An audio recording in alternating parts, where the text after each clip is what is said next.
சந்தன மரமும் யானைகளும் கூட்டம் கூட்டமாக இருக்கக்கூடிய பொதிகை மலை சாரலில் ஆய்க்குடி என்ற தலைநகரை உருவாக்கி ஆய் ஆண்டிரன் என்ற மன்னர் ஆட்சி செய்தார்.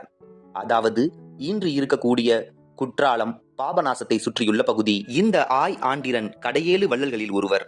பொதிகை மலையில் இருக்கும் யானைகளுக்கு தரமான பயிற்சி கொடுத்து தன்னை எதிர்த்து வந்த கொங்கு நாட்டு போர் வீரர்களை ஓட ஓட விரட்டி தன் வீரத்தை நிரூபித்த ஆய் ஆண்டிரன் இல்லை என்று வந்த அனைவருக்கும் பொன்னையும் பொருளையும் அள்ளி கொடுத்து யானைகளில் அவற்றை வைத்து வழி அனுப்பி வைப்பார். 2 நாகப்பாம்புகள் இணையும் போது அது உரிக்கும் நீல நிற சட்டை எவரிடம் இருக்கிறதோ அவருடைய செல்வம் கொளிக்கும் என்பது ஒரு நம்பிக்கை.